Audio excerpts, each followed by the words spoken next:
Salut à tous, c'est BizBiz. Alors aujourd'hui l'épisode 807 du Zappy Match. Donc comme d'habitude, n'hésitez pas à installer l'application OneFootball pour suivre toute l'actualité du foot. Les liens sont en première ligne de description. Donc commencer directement avec la Coupe d'Afrique des Nations et le premier match hier, c'était le match d'ouverture entre l'Égypte et le Zimbabwe. Et c'est l'Égypte qui s'est imposé 1-0. Donc devant son public, l'Égypte réussit son entrée en lice dans cette Coupe d'Afrique. Donc c'est Trezeguet, l'attaquant, qui a marqué l'unique but de la rencontre. Donc parfait pour les Égyptiens. Donc un match, une victoire. Ensuite, pour continuer avec cette Coupe d'Afrique des Nations, regardez le 11, on peut dire des meilleurs joueurs qui vont disputer cette Coupe d'Afrique des Nations. Et on peut voir que des énormes joueurs qui jouent dans les plus gros clubs de la planète. Donc en attaque, ça serait quand même Mané, Salah, donc deux joueurs de Liverpool qui ont gagné la Ligue des Champions cette année. Et Nicolas Pepe à droite, Riyad Mahrez qui a gagné le championnat anglais. On peut voir au cage Onana qui a fait une saison exceptionnelle avec l'Ajax Amsterdam. En défense, Benatia, Koulibaly, défenseur sénégalais, bien sûr de l'équipe du Napoli. Donc vraiment magnifique équipe qui pourrait bien sûr, si tous ces joueurs évoluaient dans la même équipe, pourquoi pas gagner une Coupe du Monde. Ensuite, on quitte le continent africain, on va aller sur le continent sud-américain et on va parler du match de Copa América cette nuit entre l'Équateur et le Chili. Et c'est le Chili qui s'est imposé 2-1. Donc le Chili prend la tête du groupe C grâce à des buts signés José Pedro et Alexis Sanchez. Donc Sanchez, ça a beaucoup mieux quand même pour lui dans sa sélection qu'avec son équipe de Manchester United, parce qu'en 2 matchs, il a marqué 2 buts, alors que je crois toute cette saison, je crois qu'il a inscrit seulement 2 ou 3 buts avec l'équipe de Manchester United. Donc très belle performance pour les Chiliens. Et on peut voir le classement du groupe C, donc Chili 6 points, donc ils sont déjà qualifiés pour les quarts de finale. Uruguay, eux aussi très bien partis avec 4 points. Et Japon, Équateur, c'est compliqué pour se qualifier pour ces deux équipes. Ensuite, on continue avec les matchs qu'il y avait hier, parce qu'il y en avait pas mal. Et cette fois-ci, on revient en Europe et on va parler de l'équipe de France Espoir qui jouait contre la Croatie. C'est quand même la dernière finale de la Coupe du Monde, on peut dire senior. Et c'est les Français qui sont imposés 1-0 grâce à Moussa Dembélé, l'attaquant de l'Olympique Lyonnais, qui a marqué un magnifique but de la tête. Donc c'est simple, l'équipe de France, 2 matchs, 2 victoires. Parce que n'oubliez pas que vous avez gagné il y a quelques jours contre les Anglais 2-1. Donc ils sont déjà qualifiés pour le prochain tour. Et pour finir avec cet Euro Espoir, on va parler des Anglais qui étaient quand même favoris pour gagner cet Euro Espoir avec leur effectif monstrueux. Donc ils sont inclinés une fois de plus hier en Euro Espoir contre la Roumanie 4-2. Donc ils sont déjà éliminés de l'Euro, les Anglais. Ensuite, jette un petit coup d'œil aux affiches de la journée. Donc, il y a des matchs de Coupe d'Afrique des Nations, Coupe du Monde féminine et Copa América. Ça joue partout sur la planète aujourd'hui avec des matchs avec beaucoup d'enjeux. Ensuite, officiel, voici le ballon qui sera utilisé pour la phase finale de la Coupe du Monde féminine. Donc ce soir, 2 huitièmes de finale. Ça sera le premier Allemagne, Nigeria et Norvège, Australie. Et regardez avec quel ballon vont jouer les joueuses qui vont disputer ces 2 huitièmes de finale. N'oubliez pas que l'équipe de France joue demain un match très important, huitième de finale, contre l'équipe du Brésil. Ensuite, il y a un an jour pour jour, l'équipe de France jouait son deuxième match de poule face au Pérou lors de la Coupe du Monde 2018.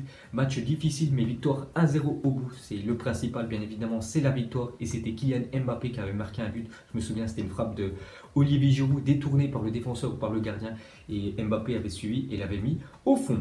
Ensuite, j'étais un coup d'œil au futur maillot de l'Olympique de Marseille. Donc cette fois-ci, c'est officiel. Donc déjà, le maillot domicile, ça sera le maillot blanc au milieu. Le maillot extérieur sera le maillot bleu à gauche. Et le maillot, le troisième maillot de l'Olympique de Marseille sera un maillot tout noir. Donc le troisième maillot de l'OM à droite pour la saison prochaine affûté. Donc vraiment très beau maillot. Et on peut même voir le maillot d'échauffement de l'Olympique de Marseille qui porteront les joueurs avant bien sûr de disputer la rencontre. Donc ça sera le maillot à gauche avec, on peut dire, quelques couleurs orange sur le maillot. Ensuite, pour continuer avec l'Olympique de Marseille, on peut voir que Usain Bolt pose avec le maillot de l'Olympique de Marseille car il adore jouer au football et hier il a fait un 5 Usain Bolt avec ses potes. Ils ont tous porté le futur maillot de l'OM pour la prochaine saison. Ensuite, pour continuer avec Marseille, on peut voir que André Villas-Boas aurait demandé à ses dirigeants de recruter l'attaquant de Boca Juniors, Dario Benedetto. Donc je me souviens de ce joueur qui joue au Boca Juniors dans l'équipe d'Argentine qui avait joué la Copa Libertadores, enfin la finale contre River Plate. Et je crois même qu'il avait marqué un but, cet attaquant argentin. Donc on peut voir que l'entraîneur portugais aimerait l'avoir pour la prochaine saison.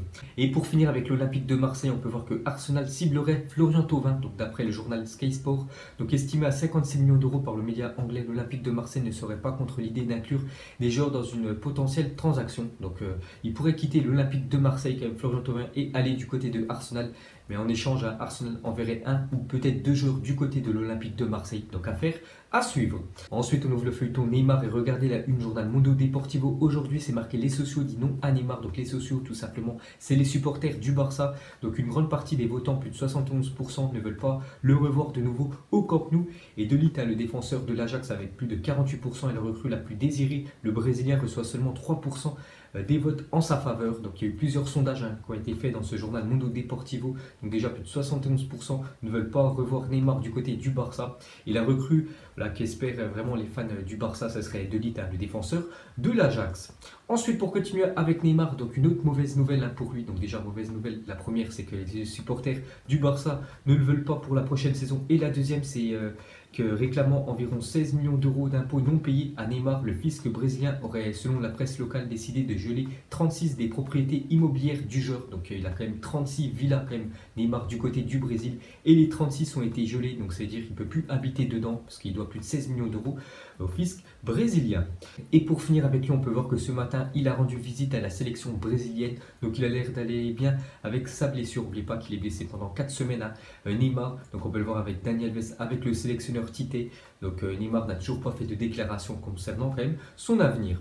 Ensuite, on va parler d'un joueur, vraiment un joueur monstrueux, qu'on n'entend plus trop parler ces temps-ci, parce qu'actuellement il est en vacances, mais il bosse bien sûr pour la prochaine saison. C'est Cristiano Ronaldo qui a posté ses photos sur Instagram, donc il a quand même 34 ans, CR7. Il est en vacances, il vient juste de finir sa saison, il a remporté la Serie A, la Super Coupe d'Italie et la Ligue des Nations, mais il est déjà en train de se préparer pour être au top physiquement pour la prochaine saison, bien sûr avec l'équipe de la Juventus, donc un exemple de professionnalisme. Donc on peut le voir, pour ceux qui le suivent sur Instagram, on peut le voir toujours à l'entraînement. Cristiano Ronaldo, on n'entend plus trop parler de lui, vu que la saison bien sûr est finie.